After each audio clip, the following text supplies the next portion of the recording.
Hello everyone, কেমন আছো তোমরা সকলে? আশা করছি ভালো আছো, ভালোর দলে আছো। আমিও তোমাদের দোয়ায় ভালো আছি। অনেক দিন পর তোমাদের মাঝে অপরিচিত অর্ধাঙ্গিনীর ৮ পর্ব নিয়ে হাজির হয়েছি। গল্পটা অনেক ইন্টারেস্টিং হতে চলেছে, তো আর কথা বাড়াতে চায় না, চলো গল্পতে যাওয়া যাক। ফারিসের গম্ভীরা কণ্ঠস্বর বাতাসের স্তব্ধতা ছিঁড়ে হৃদির কানে আসতে তার পা দুটো যেন মাটিতে গেঁথে গেল। কয়েক মুহূর্তের জন্য সে দিশেহারা হয়ে পড়ল। কোথায় দাঁড়িয়ে আছে, কি ঘটছে, সবটাই যেন ঝাপসা। ফারিসের চোখে মুখে বিরক্তির চেয়েও এক অদ্ভুত গভীর কৌতূহল। সে হৃদির দিকে স্থির দৃষ্টিতে তাকিয়ে হাতের ঘড়িটা দেখল। তারপর গভীর গলায় শীতল স্বরে বলল, মেয়ে ফাঁসানোর জন্য কাউকে খুঁজে পেলে না বুঝি? এমপি ফারিস খন্দকারকে পেতে হলো? নাম কি তোমার? হৃদির মেজাজ এমনিতেই ভালো ছিল না, তার ওপর এই লোকটির নাটকীয়তা যেন বারুদের আগুন হয়ে জ্বলে উঠল। হৃদি বিরক্তিতে নাক মুখ কুঁচকে ঝাঁঝালো গলায় বলল, ভাই, আমার নাম দাম দিয়ে আপনার কাজ নাই, দয়া করে রাস্তা ছাড়েন। হৃদির স্পষ্ট উত্তর শুনে ফারিস অবাক হয়ে তাকালো। কিছুক্ষণ স্তব্ধ থেকে বলল, এই মেয়ে, মুখে মুখে তর্ক করছো? আমি কে সেটা জানো তুমি? হৃদির এবার ধৈর্যের শেষ সীমা নাই। নিজের রাগ আর বিরক্তি নিয়ে সে তীক্ষ্ণ গলায় বলল, আপনি রাজা মহারাজা যেই হন সেটা জেনে আমার কাজ নেই, দয়া করে হাবলার মতো দাঁড়িয়ে না থেকে আমাকে যেতে দিন। ফারিদ যেন নিজের কানকে বিশ্বাস করতে পারছিল না। যে মানুষটির সামনে বড় বড় নেতারা ভয়ে তটস্থ থাকে, সেই মানুষটির সাথে এমন অবলীলায় তর্ক করার সাহস এই পুচকে মেয়েটি পেল কোথায়? ফারিস গলা খ্যাঁকারি দিয়ে নিজের দাপটে বজায় রেখে বলল, ভয় করছে না তোমার? এমপি ফারিস খন্দকারের সাথে মুখে মুখে তর্ক করছো? নিজের জ্বালাতেই হৃদি তখন অস্থির, তার উপর ফারিস পথ আগলে দাঁড়িয়ে থাকায় সে রাগে বিরক্তিতে ঝনঝনিয়ে উঠে বলল, তো আপনি এমপি, আমি কি করব? গিয়ে জনগণের সেবা করুন না ভাই। আপনি মনে হয় রাস্তাঘাটে মেয়েদের সেবা বেশি করেন, এই জন্যই রাস্তার অবস্থা এমন খারাপ। ওই যে দেখুন, রাস্তা ভেঙে আসে, আমাকে বিরক্ত না করে ওটা ঠিক করেন। হৃদির এই তীক্ষ্ণ খোঁচায় ফারিস যেন এক মুহূর্তের জন্য থমথম খেয়ে গেল। সে মনে মনে বিড়বিড় করে উঠল, এ তো আস্ত একটা দানি লঙ্কা। তারপর বাইরেটা পাথরের মতো শক্ত রেখে বলল, গাড়িতে ওঠো, আমি পৌঁছে দিচ্ছি। এই ভর সন্ধ্যায় একা যাওয়া ঠিক হবে না। হৃদি এবার কিছুটা শান্ত কিন্তু দৃঢ় গলায় বলল, ধন্যবাদ ভাইয়া, আমি যেতে পারবো। আপনার আমাকে নিয়ে ভাবতে হবে না। বলে সে পাশ কাটিয়ে যেতে নিলে ফারিস গম্ভীর কণ্ঠে পিছু ডাকল, এই মেয়ে, আমি কি তোমার মায়ের পেট থেকে জন্মেছি? এমন ভাই ভাই করছো কেন? হৃদি পিছন ফিরে তাকালো, তার মুখে বিরক্তির স্পষ্ট ছাপ। সে তিক্ত গলায় বলল, এক অসভ্যের জ্বালায় জীবন তছনছ হয়ে গেছে, আরেকটা আসছে নাটক মারতে। গাইরা কতগুলো। বলেই আর এক মুহূর্ত দেরি না করে সামনে থাকা রিকশাটিতে উঠে পড়ল। হৃদি চলে যাওয়ার পর ফারিস সেখানে গম্ভীর হয়ে দাঁড়িয়ে রইল, তার চোখ তখনও রিকশাটার দিকে। কিছুক্ষণ স্তব্ধ হয়ে থাকার পর সে হালকা হেসে নিজের মনে বিড়বিড় করল, তেজ ভালোই আছে, পারফেক্ট ফর হিম। বলে সে নিজের গন্তব্যের দিকে পা বাড়ালো। রাত ৯টার ঘড়িতে তখন কাঁটাটা স্থির হলো। হৃদি তখন একা ছাদে এক কোণে বসে আকাশের বিশালতার দিকে তাকিয়ে। চারপাশের নিস্তব্ধতা যেন আজ বিষাদের রূপ নিয়ে তাকে ঘিরে ধরেছে। নিজেকে আজ বড় বেশি একা, বড় বেশি মূল্যহীন মনে হয়েছে। পরিবার, মা বাবা, ভাই বোন, যাদের ছায়ার মানুষ পরম নিশ্চিন্তে বাঁচে, তাদের শূন্যতায় আজ হৃদির বুকের ভেতরটা কুরে কুরে খাচ্ছে। অবহেলা আর অনাদরে একজন মানুষ কতটা নড়বড় হয়ে যেতে পারে, হৃদি তা হাড়ে হাড়ি টের পাচ্ছে। হঠাৎ করে সপ্তপর্ণী গন্ধের ভারী হয়ে আসা বাতাসে হৃদি নিজের অজান্তেই চোখের পানি মুছে নিল। ঠোঁট কামড়ে মনে মনে প্রতিজ্ঞা করে বলল, আপনার জীবনে আমি যেহেতু এত গুরুত্বহীন থাকলাম না আর আপনার জীবনে ডক্টর সৌহার্দ্য চৌধুরী। একটা সময় আসবে যখন আপনি চাইলেও আমাকে আর পাবেন না। আপনি আমাকে খুব সস্তা ভেবে নিয়েছেন, তাই না? আপনার এই অবহেলাগুলোই আজ আমার পৃথিবীটাকে বিষিয়ে দিল। দীর্ঘ একটা শ্বাস ফেলে হৃদি যখন অতীতের স্মৃতিতে ডুব দিতে যাচ্ছিল, তখনই পাশে কারোর ছায়া অনুভব করলো। ঘাড় ফিরিয়ে দেখলো সাহাবীর দাঁড়িয়ে আছে, শান্ত অথচ গভীর দৃষ্টিতে। সাহাবীর বেশ কিছুক্ষণ হৃদির দিকে তাকিয়ে রইল, তারপর আলতো করে নিজের হাতটা হৃদির মাথায় রাখলো। মায়া ভরা স্বরে বলল, কাঁদছে কেন আমার পাখিটা? ভাইয়াকে বলবি? হৃদি দ্রুত নিজের চোখের জল আড়াল করে সাহাবীর দিকে তাকিয়ে একটা মলিন হাসার চেষ্টা করল। কণ্ঠটাকে যত সম্ভব স্বাভাবিক রেখে বলল, কই কাঁদছি না তো, চোখে কিছু একটা পড়েছিল, তাই হয়তো। বলে সে মাথা নিচু করে অন্যদিকে মুখ ফিরিয়ে নিল। সাহাবীর হৃদির প্রতিটা অভিব্যক্তি খুঁটিয়ে দেখল। তার শান্ত অথচ ধারালো কণ্ঠস্বর রাতের বাতাসে ভেসে এলো। একটা কথা সত্যি করে বলতো, সৌহার্দ্যকে ভালোবাসিস? সত্যিই কি ওর সাথে থাকতে চাস? আমাকে বল হৃদি, তুই যেটা চাইবি ঠিক সেটাই হবে। ভাই, কথা দিলাম তোকে। হৃদির সব বাঁধ ভেঙে গেল। নিজের আবেগ আর ধরে রাখতে পারল না সে। হু হু করে কাঁদতে শুরু করলো। সাহাবীরের চোখের দিকে তাকিয়ে ভাঙা গলায় বলল, না ভাইয়া, আমি ওনাকে আর চাই না। যে পুরুষ শুধু কষ্টই দিয়ে গেল, তাকে পাওয়ার জন্য কেন আমি নিজের আত্মসম্মান বিসর্জন দেব? থাকুক না সে তার মতো। সাহাবীর নিজের বৃদ্ধা আঙ্গুলি দিয়ে পরম মমতায় হৃদির চোখের পানি মুছে দিল। সান্ত্বনার স্বরে বলল, কাঁদিস না আমার কলিজা, ওকে তোর প্রতি ফোঁটা চোখের পানির মূল্য দিতে হবে। আমি খুব তাড়াতাড়ি ডিভোর্স পেপার রেডি করছি। নিজেকে একা ভাবার কোনো কারণ নেই। আমার শেষ নিঃশ্বাস থাকা পর্যন্ত আমি তোকে কোনো কষ্ট পেতে দেব না। হৃদি এক চিলতে মালন হাসি উপহার দিল ভাইকে। সাহাবীর আকাশের দিকে তাকিয়ে একটা গভীর দার্শনিক নিয়ে বলল, আমরা ততক্ষণ মানুষের গুরুত্ব বুঝি না যতক্ষণ সে আমাদের পিছু পিছু ঘোরে। যখন বুঝতে পারি সে কতটা দামি, তখন সে হারিয়ে যায়। এটাই প্রকৃতির নিষ্ঠুর নিয়ম। তারপর হৃদির দিকে তাকিয়ে কিছুটা শাসনের ভঙ্গিতে বলল, এখন সোজা নিচে গিয়ে খেয়ে ঘুমিয়ে পড়বি। পরীক্ষার সামনে। ডাক্তারি পড়া কি অত সহজ? শরীর খারাপ করলে চলবে না। হৃদি আর কিছু বলল না, শুধু মাথা নেড়ে সম্মতি জানালো। ছাদ থেকে নেমে যাওয়ার সময় তার পা দুটো যেন কিছুটা হালকা মনে হলো। হৃদির চলে যাওয়ার পর সাহাবীর শূন্যতার দিকে তাকিয়ে একটা দীর্ঘ শ্বাস ফেলল। সে বিড়বিড় করে বলল, মিস্টার আরমান খান, জানি না আমি ওকে শেষ পর্যন্ত কতটা আগলে রাখতে পারবো আমার এই নরকের জীবনে। তবে আপনার শেষ স্মৃতি হিসাবে আমার সাধ্যের সবটুকু দিয়ে চেষ্টা করব, যাতে পৃথিবীর কোনো কষ্ট ওকে ছুঁতে না পারে। সকালের মিষ্টি রোদ জানালার পর্দা সরিয়ে আলতো করে হৃদির মুখে এসে পড়ল। আলোর ঝিলিক আর রোদের উত্তাপে ঘুম ভাঙল তার। চোখ মেলতেই একরাশ ক্লান্তি আর বিরক্তি যেন তাকে ঘিরে ধরল। রাতে মোবাইলটা চার্জ দেওয়া হয়নি, তাই সেটি এখন মৃত পায়। আলসেমি ঝেড়ে উঠে মোবাইলটা চার্জে বসিয়ে বাথরুমে ঢুকে পড়ল। ফ্রেশ হয়ে এসে কিছুক্ষণ বইপত্রের ওপর চোখ বুলালেও মন বসল না। এরই মধ্যে মোবাইলটা চালু হতেই স্ক্রিনে ভেসে উঠল সেই পরিচিত কিন্তু নামহীন নাম্বার থেকে আসা কয়েকটি মেসেজ। প্রথমে শুধু কয়েকটা প্রশ্নবোধক চিহ্ন, তারপর নিচে লেখা, ভুলে গেলেন ম্যাডাম। হৃদির মেজাজ মুহূর্তেই সপ্তমে চড়ে বসল। বিরক্তির চোটে ভ্রু কুঁচকে গেল তার। কি অদ্ভুত মানুষ! একটা মেসেজ দিয়ে হাওয়া হয়ে যায়, আর রিপ্লাই দিলেও তা আসে ঘন্টার পর। সে কোনো উত্তর না দিয়ে ফোনটার দিকে তাকিয়ে বিড়বিড় করে গালি দিল, আমার জীবনে সব আওড়া-ঝাওড়া আর পাগলগুলোর কি আনাগোনা! শান্তি নেই এক মুহূর্ত। নিজের ঝাঁঝালো মেজাজটা কোনো মতে চেপে হৃদি কলেজের জন্য তৈরি হয়ে নিচে নেমে এলো। খাবার টেবিলে সবাই তখন ব্যস্ত। হৃদিকে বিষণ্ণ মুখে ঢুকতে দেখে সাহান দুষ্টুমি স্বরে বলল, কিরে, সকাল সকাল এমন দেবদাসিনী সেজে আসিস কেন? হৃদি সাহানের দিকে ফিরেও তাকালো না, বরং তার পিঠে হালকা একটা চাপড় মেরে বিরক্তির সুরে বলল, আজব তো। বিরক্ত না করে চুপচাপ খা তো ভাই, এমনিতেই অনেক দেরি হয়ে গেছে।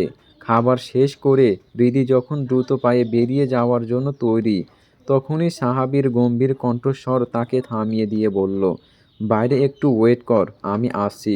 হৃদি থেমে গেল। তার চঞ্চল মনটা মুহূর্তের জন্য স্থির হয়ে বাইরের দিকে তাকিয়ে মাথা নেড়ে সায় জানিয়ে বেরিয়ে গেল। সাহাবীর হৃদিকে কলেজের গেটের সামনে নামিয়ে দিয়ে নিজের গন্তব্যের দিকে চলে যেতে হৃদি দ্রুত পায়ে ক্যাম্পাসের ভেতরে ঢুকতেই দেখল বারান্দার এক কোণে সুমি আর পৃথা দাঁড়িয়ে আছে। তবে সুমির মুখের দিকে তাকিয়ে হৃদি থমকে গেল। ওভাবে ঝুলে থাকা বিষণ্ণ মুখখানা ওর বুকের ভেতরটা চিনচিন করে উঠল। চিন্তিত হয়ে হৃদি সুমির কাছে গিয়ে আলতো করে কাঁধে হাত রেখে বলল, কি হয়েছে রে তোর? এভাবে পেঁচা মুখ বানিয়ে দাঁড়িয়ে আছিস কেন? কারো সাথে ঝগড়া করেছিস? সুমি কোনো কথাই বলল না, শুধু মাটির দিকে তাকিয়ে রইল। পাশে থাকা পৃথা একটা দীর্ঘ শ্বাস ফেলে হতাশ গলায় বলল, ওর বিয়ে ঠিক হয়ে গেছে রিধি। বেচারি কত স্বপ্ন দেখেছিল নিজের পছন্দ করে জীবন সঙ্গী বেছে নেবে। আর এখন দেখ আঙ্কেল আন্টি কোথা থেকে কোন হতচ্ছাড়া এক ছেলের সাথে ওর বিয়ে ঠিক করে ফেলেছে। পৃথার কথা শুনে হৃদির মনে হলো ওর নিজের বুকের ভেতরটাও যেন এক অদ্ভুত বেদনায় ভারী হয়ে এলো। সে সুমির পাশে দাঁড়িয়ে সান্ত্বনার স্বরে বলল, মন খারাপ করিস না তো, এখনো তো বিয়ে হয়নি, কথা বলে দেখ না। আঙ্কেল আন্টিকে বললেই তো হয় যে তুই ছেলেটাকে আগে একটু দেখতে চাস। সুমি এবার বিরক্তি আর অসহায়ত্বের মিশ্রণে এক দীর্ঘ শ্বাস ফেলে বলল, সবই বলেছি রে, কিন্তু লাভ কি? আব্বুর ছোটবেলার এক বন্ধুর ছেলেকে কথা দিয়ে ফেলেছেন। এখন ছেলে যেমনই হোক আমাকেই মানতে হবে। আমার ইচ্ছার কোনো দামই নেই। হৃদি এক মুহূর্ত চুপ করে রইল। সুমির এই অসহায়ত্বে তার নিজের জীবনের তিক্ততা যেন আবার নতুন করে জেগে উঠল। সে আফসোসের সুরে বলল, বাপেরা যে কেন তাদের বন্ধুর জন্য মেয়েদের জীবনটাকে বাজি রেখে কথা দিতে যায় কে জানে। এসব বন্ধুর ছেলের চক্করে পড়ে কত মেয়ের জীবন যে তেজপাতা হয়ে যায় তার কি কোনো হিসাব আছে? হৃদির কথায় সম্মতি জানিয়ে পৃথা একটু উপহাসের ভঙ্গিতে বলল, উফ, আমি বেঁচে গেছি বাবা। আমার আব্বুর এমন কোনো বন্ধুর ছেলে নেই, এটা ভেবেই এখন স্বস্তি পাচ্ছি। তিন বান্ধবী মিলে নিজেদের জীবনের এই এই অমোঘ বাস্তবতা আর হাহাকার নিয়ে নানা রকম কথা বলতে বলতে ক্লাসের দিকে এগিয়ে চলল। তারা ক্লাসের পেছনে সারিতে গিয়ে বসতেই ক্লাসের সৌহার্দ্য প্রবেশ করল। আজ তাকে দেখে খুব সাধারণ মনে হচ্ছে। গায়ে একটা কালো টি শার্ট আর জিন্স প্যান্ট, তার ওপর সাজানো ধবধবে সাদা এপন, গলায় ঝোলানো টেথোস্কোপ জানান দিচ্ছে মাত্রই কোনো রোগীর ভিড় সামলে সরাসরি ক্লাসে ঢুকেছে সে। চোখের দিকে তাকালে বোঝা যায় নির্ঘুম রাতের ক্লান্তিতে চোখগুলো অসম্ভব লাল হয়ে আসে। কিন্তু অদ্ভুত ব্যাপার হলো এই সাদামাটা বেশেও তার ব্যক্তিত্বের দীপ্ত এক বিন্দু ম্লান হয়নি, বরং এক ধরনের পরিশ্রান্ত সৌন্দর্যে সে যেন আরও বেশি আকর্ষণীয় হয়ে উঠেছিল। ক্লাসে ঢুকেই সৌহার্দের নজর গিয়ে পড়ল হৃদির ওপর। এক পলক তাকালো সে। দৃষ্টি ছিল গভীর, কিন্তু হৃদি মাথা নিচু করে রইল, যেন আশেপাশে কি ঘটছে তার বিন্দু মাত্র ভ্রূক্ষেপ নেই। সৌহার্দ্য আর দেরি করল না, দ্রুত দৃষ্টি সরিয়ে প্রজেক্টের সামনে গিয়ে দাঁড়ালো। প্রতিদিনের অভ্যাসের বাইরে গিয়ে আজ সে কাউকে বিন্দুমাত্র খোঁচা দিল না, কোনো অপ্রয়োজনীয় কথা বলল না, শুধু শান্তভাবে হাত নেড়ে নেড়ে বিষয়গুলো বুঝিয়ে দিল। তার কণ্ঠে আজ কোনো বাড়তি আমেজ ছিল না, ছিল কেবল এক নিস্তব্ধতা, গম্ভীর্য। ক্লাস শেষ করে সে যখন বেরিয়ে গেল, সুমি খানিকটা ভাবুক হয়ে ফিসফিস করে বলল, আজ স্যারকে কেমন যেন অন্যরকম লাগছে, তাই না? মনে হচ্ছে খুব বড় কোনো টেনশন বা ঝামেলায় আছে মানুষটা। হৃদি বিরক্তিতে ভ্রু কুঁচকে সুমিকে থামিয়ে দিয়ে নিস্পৃহ গলায় বলল, মানুষের ব্যক্তিগত বিষয় নিয়ে গসিপ করা বাদ দে তো, চল পড়াশোনায় মনোযোগ দেই। হৃদির কথায় পৃথাও সায় জানালো। ক্লাস থেকে বের হয়ে সৌহার্দ্য যখন করিডোর পার হচ্ছিল, মাঠের দিক থেকে আসা শোরগোল তার কানে এলো। বিরক্তি নিয়ে সে এগিয়ে যেতেই দেখল ভিড়ের মাঝে একটা গাড়ি এসে দাঁড়িয়েছে। গাড়ি থেকে নামা মানুষটাকে দেখেই সৌহার্দ্যের কপালে ভাঁজ আরও গভীর হলো। ফারিস খন্দকার। ফারিস দূর থেকেই ভাইকে দেখে উজ্জ্বল মুখে এগিয়ে এসে জড়িয়ে ধরতে চাইল। সৌহার্দ্য নিমেষেই নাক মুখ কুঁচকে শরীর সরিয়ে নিয়ে বলল, শর্ত, মেয়েদের মতো যখন তখন জড়িয়ে ধরিস কেন? ফারিস কিছুটা থমকে গিয়ে আহত গলায় বলল, ছি, এভাবে বলিস? অন্তত এমপি হিসেবে আমার মান সম্মানটা একটু রাখ। ফালুদা করিস না ভাই। সৌহার্দ্য কোনো ভাবান্তর না দেখিয়ে শীতল কণ্ঠে জিজ্ঞাসা করল, হঠাৎ এখানে? ফারিস তার পাঞ্জাবির কলারটা একটু ঠিক করে নিয়ে আত্মবিশ্বাসী ভঙ্গিতে বলল, এই তো একটু পরিদর্শন করতে এলাম, তোর সাথে কিছু গুরুত্বপূর্ণ কথা আছে। বলে সে কোনো অনুমতি না নিয়েই সোহার্দের কেবিনের দিকে পা বাড়ালো। প্রায় আধা ঘন্টা ধরে ফারিস কেবিনে অপেক্ষা করছে। সোহার্দ একটা ইমার্জেন্সি রোগী দেখে হাঁপাতে হাঁপাতে ফিরল। অ্যাপ্রনটা খুলে চেয়ারে বসে ক্লান্ত অথচ তীক্ষ্ণ গলায় বলল, what are you talking about? Faris এবার তার হাসি খুশি ভাবটা ঝেড়ে ফেলে চিন্তিত মুখে বলল, হাসপাতালের কিছু অনৈতিক কর্মকাণ্ড নিয়ে অভিযোগ জমা পড়েছে। তুই কি জানিস? সৌহার্দ্য এক মুহূর্ত স্থির হয়ে রইল, তারপর গম্ভীর গলায় বলল, আমি জানি, এবং আমি শতভাগ নিশ্চিত এর সাথে শিকদার পরিবার সরাসরি জড়িত। ফারিস মাথা নাড়ল। আমারও সন্দেহ অনেক আগে থেকেই। বেশ কিছু প্রমাণও হাতে এসেছে, তবে মূল হোতা কে তা এখনও স্পষ্ট নয়। সৌহার্দ্য, তোকে সাবধান থাকতে হবে। আমার কানে এসেছে তোকে ফাঁসানোর জন্য একটা বড়সড় নাটক সাজানো হচ্ছে। বি কেয়ারফুল ভাই। সৌহার্দ্যের মুখে কোনো প্রতিক্রিয়া নেই, যেন এই বিপদে কথাগুলো তার কাছে খুব সাধারণ কোনো বিষয়। সে নির্বিকারভাবে চেয়ারে হেলান দিয়ে বসে রইল। ফারিস উঠে দাঁড়ালো, দরজার কাছে গিয়ে গলায় খানিকটা কৃত্রিম জড়তা এনে বলল, আরেকটা কথা, কাল একটা মেয়েকে মনে ধরেছে ভীষণভাবে। খবর নিয়ে জানলাম এই কলেজের ছাত্রী। ভাবছি বিয়েটা করে ফেলি, কয়েকটা ছানাপোনা নিয়ে সংসারটা জমিয়ে তুলব। তোকে দিয়ে তো হবে। সৌহার্দ্য আগাগোড়া পর্যবেক্ষণ করে বলল, তোর মনে হয় ইয়েতে সমস্যা, তাই আমি দায়িত্ব নিচ্ছি। কি আর করা। সৌহার্দ্য কিছুক্ষণ ভ্রু কুঁচকে ফারিসের দিকে তাকিয়ে রইল, বিরক্তিতে নাক মুখ কুঁচকে নিল। তারপর তার শান্ত গম্ভীর কণ্ঠস্বরে বলল, সেটা আমাকে শোনাচ্ছিস কেন? যা করার কর। তবে মনে রাখিস, দুষ্টুমির ছলেও যদি তোর নজরটা আমার বইয়ের দিকে যায়, তবে ছানা ফোটানোর মেশিন আর ওই চোখ দুটোই হারাবি। মাইন্ডেড। ফারিস হতভম্ব হয়ে দাঁড়িয়ে রইল। সৌহার্দ্য বেরিয়ে যাওয়ার সময় দরজার কাছে একটু থামল, ফিরে না তাকিয়েই বলল, আর শোন, এই কথার জন্য তুই কখনো আমার বোনকে পাবি না। বলেই লম্বা লম্বা পায়ে করিডোর দিয়ে মিলিয়ে গেল সে। সৌহার্দ্য চলে যাওয়ার পর ফারিস একাই কেবিনে দাঁড়িয়ে বিরক্তি ঝাড়ল। শালা, নিজের বউকে মানবে না, আবার অন্যকে তাকাতেও দেবে না, উল্টো আমাকেই হুমকি দিচ্ছে। ফুপিকে দেওয়া কথা তো আমাকে রাখতেই হবে। My dear brother. দীর্ঘ শ্বাস ফেলে ফারিসও বেরিয়ে এলো। বান্ধবীদের সাথে আড্ডা দিতে গিয়ে সময় যে কতটা গড়িয়েছে হৃদি খেয়ালই করেনি। তারা গিয়েছিল কলেজের পাশে একটা পার্কে। সেখান থেকে বের হয়ে সুমি আর পৃথাকে বিদায় দিয়ে একা রাস্তা দিয়ে হেঁটে আসার সময় মুহূর্তের মধ্যে একটা কালো গাড়ি সামনে এসে ব্রেক কষে দাঁড়ালো। চাকা ঘষটে যাওয়ার বিকট শব্দে হৃদি চমকে উঠল। কাঁচ নামিয়ে যখন সৌহার্দ্যের গম্ভীর মুখটা চোখে পড়ল, হৃদির মনের ভেতরটা বিরক্তির জ্বালায় ভরে উঠল।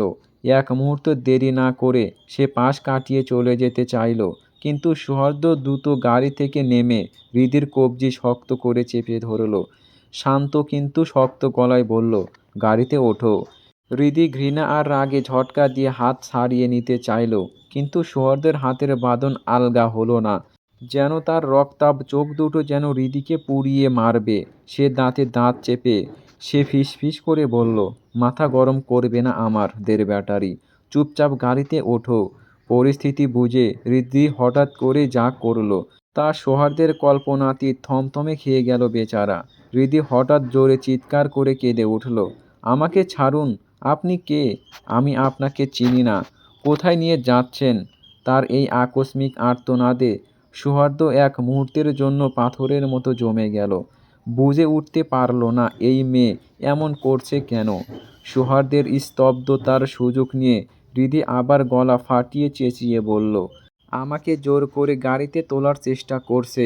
বাঁচান, প্লিজ, কেউ আমাকে বাঁচান। রাস্তার লোকজন মুহূর্তের মধ্যে চারপাশ ঘিরে ফেলল। একজন মধ্যবয়সী ভদ্রলোক তড়িঘড়ি করে এগিয়ে এসে বললেন, কি হয়েছে মা?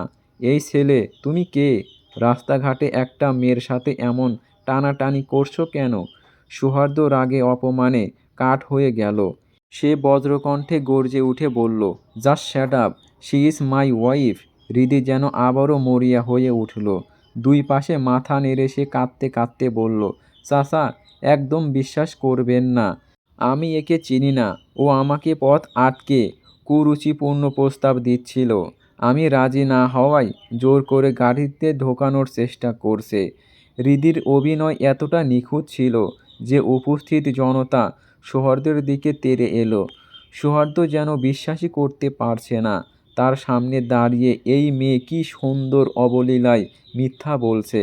সে হৃদির ঠিক কানের কাছে ঝুঁকে এসে ফিসফিস করে বলল, আজ বাড়ি নিয়ে কুপ্রস্তাব কাকে বলে, কত প্রকার তা যদি তোমাকে না বুঝিয়ে আসি তবে আমি ডাক্তার সোহার্দ চৌধুরী নই। হৃদিও এক মুহূর্ত দেরি না করে কানের কাছে মুখ নিয়ে ফিসফিস করে উত্তর দিল, আগে তো নিয়ে যান বেয়াদব লোক। হৃদি আবার তার সেই মাসুম অসহায় মুখখানা বানিয়ে কাঁদতে কাঁদতে বলল, প্লিজ চাচা, আমাকে ওনার হাত থেকে বাঁচান, দয়া করে আমার ইজ্জতটা বাঁচান। হৃদির ওই নিষ্পাপ অথচ করুণ চাহনি দেখে ভদ্রলোকটি প্রচণ্ড রাগে সোহার্দের দিকে তেড়ে এলেন। ওর হাত ছাড়ো বলছি। ভদ্রতার মুখোশ পরে এসব নষ্টামি বড়লোকের ছেলে বলে যা খুশি করতে পারবে। জনতার ভিড় বাড়ছে দেখে সোহার্দর চোয়াল আরও শক্ত হয়ে উঠল। রাগে বিরক্তিতে তার সারা শরীর কাঁপছে, তবুও সে নিজেকে সংযত রাখার আপ্রাণ চেষ্টা করল। হৃদির হাতটা ছেড়ে দিয়ে সে নিজের গাড়ির দিকে এগোতে চেয়েছিল, কিন্তু উত্তেজিত জনতা তাকে ঘিরে ফেলেছে। ঠিক সেই মুহূর্তেই পুলিশের গাড়ির সাইরেন শোনা গেল। ভিড় ঠেলে পুলিশের গাড়ির কাছে আসতেই লোকজন কিছুটা পিছু হটল।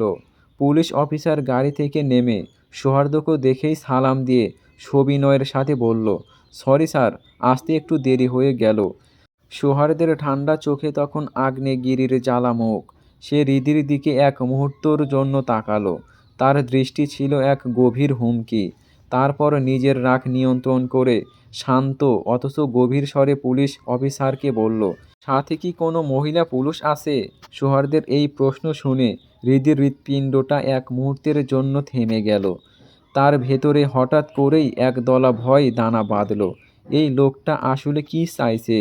হৃদি যখন নিজের ভাবনা আর ভয়ের দোলাচলে অস্থির, ঠিক তখনই একজন মহিলা পুলিশ এগিয়ে এলো।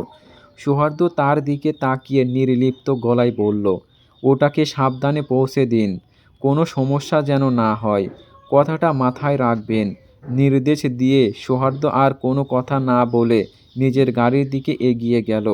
গাড়ির দরজা খোলার সময় তার পিঠের দিকে তাকিয়ে হৃদি বিড়বিড় করে রাগে ফুঁসতে লাগলো, তুই আমাকে কি ভেবেছিস, অসভ্য ডাক্তার? ঘরে বউ মানবি না, আবার বাইরে এসে নাটক মারাবি। হৃদির গালি আর রাগের মাঝেই সেই মহিলা পুলিশ অফিসার খুব বিনয়ের সাথে তাকে সম্বোধন করলেন, চলুন ম্যাডাম, আপনাকে পৌঁছে দিচ্ছি। সন্ধ্যাটা অনেক আগেই গড়িয়েছে, চারপাশ অন্ধকার হয়ে আসে। এই নির্জন রাস্তায় একা গাড়ির জন্য অপেক্ষা করাটা যে কতটা ঝুঁকিপূর্ণ হতে পারে তা হৃদি ভালো করেই জানে। তাই আর কোনো কথা বাড়ালো না সে। নিজের হার না মানা জেদটাকে আপাতত চাপা দিল হৃদি। হৃদি চলে যাওয়ার পর আড়াল থেকে ফারিস হাসতে হাসতে বেরিয়ে এলো। এতক্ষণ সে আড়ালে দাঁড়িয়ে এই পুরো দৃশ্যটা উপভোগ করছিল। পুলিশ অনেক আগেই এসেছিল, কিন্তু ফারিস ইচ্ছা করে তাদের পাঠায়নি। গম্ভীর দাপুটে ডাক্তার সোহার্দ চৌধুরীকে তার নিজের স্ত্রীর হাতে এমন নাজেহাল হতে দেখে সে যে অসীম আনন্দ পাচ্ছিল তা ভাষায় প্রকাশ করা কঠিন। পরিস্থিতি যখন চরম উত্তেজনার দিকে মোড় নিল, তখনই সে পুলিশ পাঠাতে বাধ্য হলো। ফারিস ধীরে ধীরে সোহার্দর কাছে গিয়ে ঠোঁট টিপে হাসল, তার চোখের কোণে দুষ্টুমির ঝিলিক। সে ব্যঙ্গ করে বলল, আমার তো ভেতর বাহির শীতল হয়ে গেল ভাই, তোর ওই দশা দেখে। ভাবা যায় ডাক্তার সোহার্দ চৌধুরী, যার ভয়ে পুরো মেডিকেল টিম তটস্থ থাকে, তাকেই আজ তার পুচকে বউটা পাত্তা দিচ্ছে না। সোহার্দর দিকে আর চোখে তাকিয়ে বলল, ভালোবাসিস? ফারিসের প্রশ্নে সোহার্দের চেহারা মুহূর্তেই বিরক্তিতে ভরে উঠল। নাক মুখ কুঁচকে চোখে মুখে বিরক্তির এক চরম বহিঃপ্রকাশ ঘটিয়ে সে শীতল ও শান্ত স্বরে বলল, নো, আই ডোন্ট লাভ হার।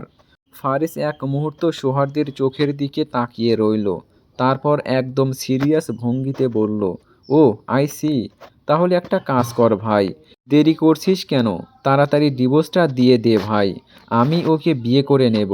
তুই একদম চিন্তা করিস না, হৃদির দায়িত্ব আমি খুব ভালো কথাটা শেষ করতে পারল না ফারিস। তার আগেই সোহার্দের রক্ত লাল চোখজোড়া তার দিকে এমনভাবে তাকালো যে মুহূর্তের জন্য বাতাসের তাপমাত্রা যেন বেড়ে গেল। কিন্তু ফারিস মোটেও দমল না। সে জানতো এখানে আর এক মুহূর্ত থাকা মানেই বিপদ। সে দ্রুত গাড়ির দিকে যেতে যেতে পেছন ফিরে চিৎকার করে বলল, বাচ্চাদের নাম কিন্তু তোকে ঠিক করে দিতে হবে, না হলে কিন্তু আমি একদম মানব না। আমি কিন্তু একদম সিরিয়াস। সৌহার্দ্য ঘরের জিনিস ঘরে রাখা সুন্নত বলেই সে দ্রুত গাড়ির দরজা লাগিয়ে দিল। সৌহার্দ্য রাগে ক্ষোভে তখন ফুঁসছে। সে চিৎকার করে বলল, দাঁড়া তুই ফারিস, আজ তোর হৃৎপিণ্ডটা বের করে টুকরো টুকরো না করলে আমার নামও সৌহার্দ্য চৌধুরী না। ইডিয়েট, বের হ তুই। বলেই রাগের চোটে নিজের পা দিয়ে গাড়ির দরজায় সে এক বিকট জোরে ধাক্কা দিয়ে শূন্য রাস্তায় দাঁড়িয়ে সৌহার্দ্য ফোঁস-ফোঁস করতে লাগলো। তার মনের ভেতরটা এখন কোনো ল্যাবরেটরির চেয়েও বেশি উত্তপ্ত। দাঁতে দাঁত চেপে বিড়বিড় করে বলল, উফ, সেরা জেন্দেগি বালেরদের ব্যাটারি হাতের কাছে পাই শুধু একবার। পুলিশের গাড়ির জানালার কাছ ঘেঁষে বসা হৃদির বুকের ভেতরটা তখন এক এক অমানবিক আতঙ্কে তোলপাড় করছে। হাড় হিম করা সেই পরিস্থিতির রেশ কাটতে না কাটতেই তার মনে পড়ে গেল কি ভয়াবহ এক খেলাটা খেলছে সে আজ। অসভ্য ডাক্তারটার সাথে সেই মুহূর্তেই চরম আচরণের কথা মনে পড়তেই হৃদির হাত পা ঠান্ডা হয়ে এলো। কণ্ঠস্বরটা কান্নায় ভিজে ভারী হয়ে আসে। জানালা দিয়ে বাইরে গুটগুটে অন্ধকারের দিকে তাকিয়ে সে বিড়বিড় করে বলল, আপনি আমায় অনেক কাঁদিয়েছেন অসভ্য ডাক্তার। আমি আর কোনো দিন আপনার জীবনে ফিরে যাব না, কোনো দিন না। বাড়ি ঢুকেই ড্রয়িং রুমে পা রাখতেই হৃদির কদম আটকে গেল। সোফায় বসে থাকা মধ্যবয়স্ক এক ভদ্রলোককে দেখে তার ভ্রু কুঁচকে উঠল। আবছা অন্ধকারের মুখটা ঠিক ঠাহর করতে না পারলেও পরিচিত কোনো সুর যেন অবচেতন মনে বেজে উঠল। হৃদি দ্বিধাগ্রস্ত পায়ে এগিয়ে যেতেই ভদ্রলোকটি পরম স্নেহে হাত বাড়িয়ে তাকে কাছে ডেকে বলল, আসো মামুনি, চিনতে পারছো আমাকে? বলো তো কি আমি? হৃদির হৃৎস্পন্দন তখন বুকের খাঁচায় যেন আছড়ে পড়ছে। সে ভদ্রলোকের পাশে গিয়ে অত্যন্ত জড়তা নিয়ে বসল, কণ্ঠস্বর মৃদু আর কাঁপা কাঁপা। বাবাই না? হৃদির কথায় আকিব শিকদারের ঠোঁটের এক পশলা প্রশান্তির হাসি ফুটল। তিনি স্নেহের সাথে হৃদির চুলে হাত বুলিয়ে দিয়ে বলল, এই তো আমার মামুনি একদম ঠিক ধরেছে। কেমন আছো তুমি? হৃদি তার চোখের দিকে তাকিয়ে আলতো করে হাসার চেষ্টা করল, যদিও সে হাসিতে বিষণ্ণতার ছাপ স্পষ্ট। জি বাবাই, আলহামদুলিল্লাহ ভালো। আপনি কেমন আছেন?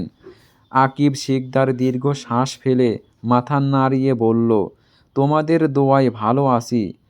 আরিফা খানের স্বামী আকিব শিকদার এরপর সোজা হয়ে বসলেন। তার দৃষ্টি একবার সাহাবীরের দিকে। গম্ভীর গলায় তিনি প্রশ্ন করে বলল, বীর, তোমাকে যেটা করতে বলেছিলাম সেটা কি করেছো? সাহাবীর আর চোখে একবার হৃদির মলিন মুখের দিকে তাকালো। তার স্বরে গম্ভীর এক বিষাদ ধীরতা নিয়ে বলল, সেটা হৃদির ওপর নির্ভর করবে। আমার বোন যা চাইবে সেটাই হবে। ওর ইচ্ছের বিরুদ্ধে আমি কিচ্ছু করব না।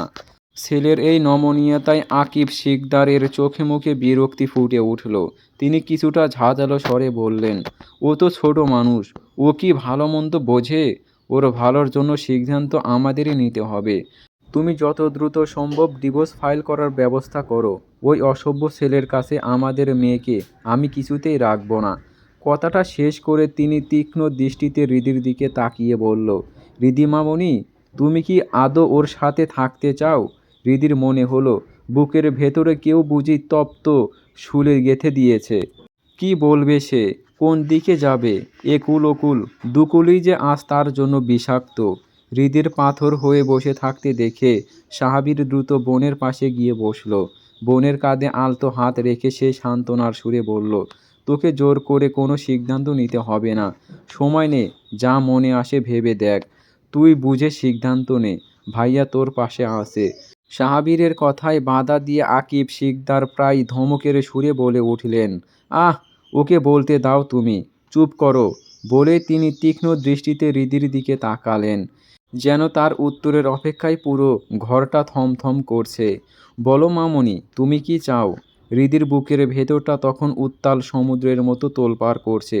প্রতিটি শব্দ যেন এক একটি ভারী পাথর হয়ে তার কণ্ঠনালীতে আটকে যাচ্ছে।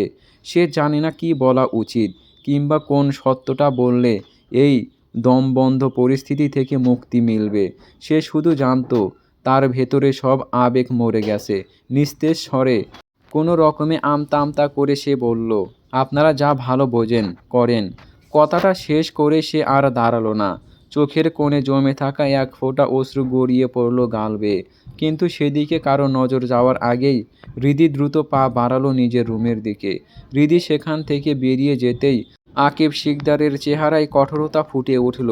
তিনি সাহাবীরের দিকে তাকিয়ে হুমকের সুরে বললেন, বীর, তুমি কালকেই ডিভোর্সের ফাইলটা তৈরি করে ফেলো। আর দেরি নয়। যত দ্রুত সম্ভব এই ঝামেলা মিটিয়ে ফেলতে চাই আমি। এমন অসভ্য ছেলের সাথে আমাদের মেয়ের সম্পর্ক থাকার কোনো মানেই হয় না। বাবার দিকে তাকিয়ে সাহাবীর একটা দীর্ঘ শ্বাস ছাড়ল। তারপর মাথা নাড়িয়ে সায় জানিয়ে চলে গেল। সবার সামনে পাথর চাপা কষ্টে নিজেকে শক্ত করে রাখা হৃদি নিজের শোবার ঘরে ঢোকার সাথে সাথেই যেন ভেঙে পড়ল। বাঁধভাঙা কান্নায় তার পুরো শরীর থরথর করে কাঁপছে। হু হু করে কাঁদতে কাঁদতে সে বিছানায় এলিয়ে পড়ল। সোহার্দের সাথে কাটানো মুহূর্তগুলো, তার সাথে ঝগড়া, মান অভিমান আর তিক্ততার স্মৃতিগুলো যেন এক একটা ধারালো ছুরির মতো হৃদয়ে বিঁধছে। বুকের ভেতরটা অসহ্য যন্ত্রণায় কেমন যেন ফাঁস করছে। দম আটকে আসছে তার। ডিভোর্সের মতো একটি দৃঢ় শব্দ একজন মেয়ের জীবনে কতটা ভারী, কতটা বিষাক্ত, তা আজ হাড়ে হাড়ে টের পাচ্ছে হৃদি। কিছুক্ষণ চোখ বন্ধ করে ঘন ঘন শ্বাস নেওয়ার চেষ্টা করল সে। নিজেকে কিঞ্চিৎ সামলে নিয়ে কাঁপা কাঁপা হাতে ফোনটা তুলে নিল। সুমিকে কল দিতেই 2 রিংয়ের মাথায় ওপাশ থেকে তার পরিচিত কণ্ঠস্বর ভেসে এলো, হ্যালো। সুমিকে শোনা মাত্রই হৃদির চোখ বেয়ে ঝরঝর করে জল গড়িয়ে পড়ল। কোনো কথা বলতে পারল না সে। শুধু কান্নার দমকে বুক ফেটে যাচ্ছে, কান্না বেরিয়ে এলো তার। ওপাশ থেকে সুমি অস্থির হয়ে উঠল। হৃদি, কি হয়েছে তোর? কাঁদছিস কেন বোন? প্লিজ চুপ কর, আমাকে খুলে বল। এক হাতে চোখের পানি মুছে নাক টানতে টানতে হৃদি ভাঙা গলায় বলল, সুমি, আমি একটা সিদ্ধান্ত নিয়েছি। সুমি আরও উদ্বিগ্ন হয়ে বলল, এমন কি সিদ্ধান্ত নিলি যার জন্য এভাবে কাঁদছিস? বল আমাকে, কি হয়েছে? গলাটা যেন কেউ চেপে ধরেছে। কথাগুলো মুখ দিয়ে বের করতে হৃদির প্রচণ্ড কষ্ট হচ্ছে। তবুও মিনমিনিয়ে স্বরে সে উচ্চারণ করল, আমি আমি ওনাকে ডিভোর্স দেওয়ার সিদ্ধান্ত নিয়েছি। হৃদির কথা শেষ হতে না হতেই সুমির কণ্ঠস্বরের এক অদ্ভুত স্বস্তি আর উচ্ছ্বাস, আলহামদুলিল্লাহ, আলহামদুলিল্লাহ হৃদি, এতদিনে জীবনের সেরা একটা সিদ্ধান্ত নিয়েছিস তুই। তুই একদম চিন্তা করিস না, আমি সায়েমকে তোদের বাড়ির সামনে পাঠাচ্ছি। তুই দেরি না করে জলদি চলে আয়। হৃদির মন এখন এক বিশাল শূন্যতার আসন্ন। সুমির কথার বিপরীতে কোনো প্রশ্ন করার শক্তি বা ইচ্ছা তার নেই। শুধু মনে হলো বান্ধবীদের সাথে থাকলে হয়তো এই বিষাক্ত দমবন্ধ পরিবেশ থেকে কিছুটা মুক্তি মিলবে। তাই ক্লান্ত কণ্ঠে শুধু সম্মতি জানালো। সায়েম যখন বাড়ির সামনে এসে ফোন দিল, হৃদি দ্রুত পোশাক বদলে আলগোছে ঘর থেকে বেরিয়ে এলো। যাওয়ার আগে একবার বাড়ির মানুষগুলোকে অন্তত জানিয়ে যেতে চেয়েছিল সে, কিন্তু কাউকে খুঁজে পেল না। আসলে সে মন দিয়ে খুঁজতে চায়নি। মানুষের মন যখন ভেঙে চুরমার হয়ে যায় তখন কোনো নিয়মের তোয়াক্কা আর থাকে না। বাইরের গেটে বাইক নিয়ে দাঁড়িয়ে ছিল সায়েম। হৃদিকে দেখে সে ভ্রু কুঁচকে কিছুটা রাগী গলায় বলল, ওই বেয়াদব লোকটার জন্য তুই এখনও কাঁদছিস? হৃদি কোনো উত্তর দিল না। তার নীরবতা যেন সায়েমের প্রশ্নের চেয়েও বেশি ভারী। শুধু একটা দীর্ঘ শ্বাস ফেলে সে সায়েমের বাইকের পেছনে উঠে বসল। হৃদির ফ্যাকাশে মুখ আর চোখের ভেজা ভাব দেখে সায়েম আর কোনো কথা বাড়ালো না। বাইক স্টার্ট দিতেই হৃদি ঝাপসা চোখে বাইরের দিকে তাকিয়ে রইল। ওদিকে হৃদি বাড়ি থেকে বেরিয়ে গেছে প্রায় ঘন্টা খানেক হলো। সন্ধ্যার ম্লান আলোয় আরিফা খান হৃদিকে রাতের খাবারের জন্য ডাকতে তার রুমে গেলেন, কিন্তু দরজা ঠেলে ভেতরে পা রাখতেই তার পায়ের নিচের মাটি যেন সরে গেল। বিছানা খালি, ঘর নির্ঝুম, হৃদি কোথাও নেই। বুকটা ধুক করে উঠল তার। কপালে চিন্তার ভাঁজ গভীর থেকে গভীরতর হলো। সারা বাড়ি তন্ন তন্ন খুঁজলেন তিনি, কিন্তু হৃদির কোনো চিহ্ন নেই। ভয়ের শীতল স্রোত যেন তার শির দ্বারা বেয়ে নেমে এলো। কি করবেন, কি ঘটে গেল, কিছুই তার মাথায় কাজ করছে না। নিরুপায় হয়ে কাঁপা কাঁপা হাতে দ্রুত সাহাবিকে ফোন লাগালেন তিনি। বেশ কয়েকবার রিং হওয়ার পর সাহাবির কল রিসিভ করতেই আরিফা খান আর নিজেকে ধরে রাখতে পারলেন না। ওপাশ থেকে কান্নায় ভেঙে পড়লেন। ছেলের কানে মায়ের সেই আর্তনাদ পৌঁছাতেই সাহাবীর হৃৎপিণ্ড যেন এক মুহূর্তের জন্য স্তব্ধ হয়ে গেল। অস্থির গলায় সে চিৎকার করে উঠল, মম, তুমি কাঁদছো কেন? কি হয়েছে? সবাই ঠিক আছে তো? আমার পাখি কোথায়? ও ও কি ঠিক আছে? আরিফা খান কান্নায় ভেঙে পড়া গলায় বিলাপ করে উঠলেন, কিছুই ঠিক নেই রে বাপ। আমি আমি হৃদিকে খুঁজে পাচ্ছি না। সারা বাড়ি তন্ন তন্ন করে খুঁজলাম, কোথাও নেই ও। কোথায় গেল মেয়েটা? তুই একটু দেখ না বাবা, ওকে একটু খুঁজে আন। মায়ের কান্নায় সাহাবীরের বুকের ভেতরটা মোচড় দিয়ে উঠল। নিজের অস্থিরতাকে কোনো মতে চেপে ধরে মায়ের কণ্ঠে এক টুকরো সাহস জোগানোর চেষ্টা করল সে। তার স্বরে তখন এক প্রহার সম প্রতিজ্ঞা নিয়ে বলল, মম, তুমি প্লিজ টেনশন করো না, কিচ্ছু হবে না ওর। আমার নিঃশ্বাস থাকতে আমার বোনের কোনো ক্ষতি আমি হতে দেব না। কথাগুলো বলে সে ফোনটা রেখে দিল। মুহূর্তের মধ্যেই সাহাবীরের মাথায় খেলে গেল একটি চিন্তা। সে দ্রুত সুজনকে কল করলো। সবার আগে এটা নিশ্চিত করা জরুরি যে হৃদি চৌধুরী বাড়িতে গেছে কিনা। ওপাশ থেকে সুজন ফোন তুলতেই সাহাবীরের গম্ভীর ও উদ্বেগপূর্ণ কণ্ঠস্বর ভেসে এলো, সুজন ভাই, একটা সাহায্য দরকার। সাহাবীরের এমন বিধ্বস্ত কণ্ঠ শুনে সুজন নিজেও বিচলিত হয়ে পড়ল। ব্যস্ত হয়ে জিজ্ঞাসা করলো, কি হয়েছে বীর, কোনো সমস্যা? এমন শোনাচ্ছে কেন তোকে? সাহাবীর কিছুটা দ্বিধা আর সংকোচ নিয়ে বলল, আমার কাছে তো সৌহার্দ্যর কিংবা চৌধুরী বাড়ির কারো নম্বরই নেই। হৃদি বাড়িতে নেই, কোথায় গেছে বুঝতে পারছি না। আমার মাথা কাজ করছে না ভাই, ও কি ওদের ওখানে গেছে? একটুকুই খোঁজ নিয়ে আমাকে জানানো যায়? হৃদের কথা শুনে সুজনের নিজের বুকের ভেতরটাও যেন দুশ্চিন্তায় ভারী হয়ে এলো। মেয়েটিকে সে নিজের ছোট বোনের মতোই স্নেহ করে। সে শান্ত অথচ দৃঢ় কণ্ঠে বলল, বীর, তুই একদম প্যানিক করিস না, আমি এখনই খোঁজ নিচ্ছি। শান্ত হ, আমি তোকে জানাচ্ছি। সুজন জানে হৃদি চৌধুরী বাড়িতে গেলে সৌহার্দ্য সেটা জানতে পারবে না, কারণ সৌহার্দ্য এখন তার ওটিতে ব্যস্ত থাকার কথা। সময় নষ্ট না করে সে দ্রুত আরবানকে ফোন দিল। ফোন রিসিভ করতেই সুজন কোনো ভূমিকা ছাড়াই অস্থির কণ্ঠে জিজ্ঞাসা করলো, আরবান, হৃদি কি চৌধুরী বাড়িতে আছে? ওকে নাকি খুঁজে পাওয়া যাচ্ছে না। আরবান বাড়ি থেকে বেরিয়ে হাসপাতালে এসেছে মাত্র 10 মিনিট আগে। তার জানার কথা নয় হৃদির বর্তমান অবস্থা, কিন্তু সুজনের কথা শুনে তার বুকটা ধক করে উঠল। সে বিস্ময় আর আতঙ্ক নিয়ে বলল, কি বলছো? হৃদি বাড়িতে আসেনি তো? আমি তো এই তো কিছুক্ষণ আগে বাড়ি থেকে বের হলাম। আরবানের কথা শুনে সুজনের কপালের চিন্তার ঘাম জমে গেল। কণ্ঠস্বর আরও ভারী হয়ে এলো, বীর আমাকে ফোন করেছিল, ও খুব ভেঙে পড়েছে, হৃদিকে নাকি পাওয়া যাচ্ছে না। সুজনের কথা শেষ হওয়ার আগেই ব্যাকগ্রাউন্ড থেকে সৌহার্দ্যর গম্ভীর এবং তীক্ষ্ণ কণ্ঠস্বর ভেসে এলো। মাত্র দীর্ঘ ওটি শেষ করে বেরিয়ে এসেছে সে। তার চোখে মুখে ক্লান্তি আর বিরক্তি। সে আরবানের দিকে ভ্রু কুঁচকে তাকিয়ে বলল, কি হয়েছে? কার সাথে কথা বলছিস? কি এমন হয়েছে যে তুই এভাবে চিৎকার করছিস? আরবান ভাইয়ের দিকে তাকিয়ে তোতলাতে তোতলাতে বলল, ব্রো, হৃদিকে নাকি পাওয়া যাচ্ছে না, সে বাড়িতে নেই। হৃদিকে পাওয়া যাচ্ছে না, এই বাক্যটা কানে আসতেই সৌহার্দ্যর পৃথিবীর সময় যেন এক নিমিষেই থমকে গেল। তার হাতের শক্ত মুঠো থেকে ফোনটা ঠাস করে মেঝেতে আছড়ে পড়ল। প্রায় 1 মিনিট সে পাথরের মতো দাঁড়িয়ে রইল, যেন বাকশক্তি হারিয়ে ফেলেছে। তার শরীরের প্রতিটি পেশি থরথর করে কাঁপছে, আর চোখের দৃষ্টি ফুটে উঠেছে এক অবনীয় আতঙ্ক। আরমান ভাইয়ের এমন বিধ্বস্ত অবস্থায় দেখে ভয়ে কেঁপে উঠল, ব্রো, তুমি ঠিক আছো তো? তোমায় কেমন জানি লাগছে। কিন্তু সৌহার্দ্য যেন কোনো কিছু শুনতে পাচ্ছে না। তার মস্তিষ্ক তখন শুধুমাত্র হৃদিকে খুঁজে পাওয়ার উন্মাদের মতো এক নেশায় মগ্ন। কোনো কথা না বলে সে ঝড়ের বেগে হাসপাতালের করিডোর দিয়ে দৌড়াতে শুরু করলো। ভাইকে এভাবে পাগলের মতো ছুটতে দেখে আরবান মেঝে থেকে সৌহার্দ্যর ফোনটা কুড়িয়ে নিয়ে ওর পিছু ছুটল। দৌড়াতে দৌড়াতেই সৌহার্দ্য আরবানের হাত থেকে ফোনটা এক ঝটকায় কেড়ে নিয়ে দ্রুত ফারিসকে ডায়াল করলো। ফোন রিসিভ হতেই সৌহার্দ্যের বজ্র কণ্ঠে গণবিধারী চিৎকারে ফেটে পড়ল। তোকে একটা নাম্বার পাঠিয়েছি, সেটা দ্রুত ট্র্যাক কর। যত ফোর্স, যত লোক লাগে লাগা, কিন্তু ওটাকে খুঁজে বের কর। কুইক, পুরো শহর তন্ন তন্ন করে ফেলবি। As soon as possible. Faris ওপাশ থেকে হতভম্ব হয়ে দাঁড়িয়ে রইল। সে কিছুই বুঝতে পারছে না। কাকে খুঁজবে? কি হয়েছে?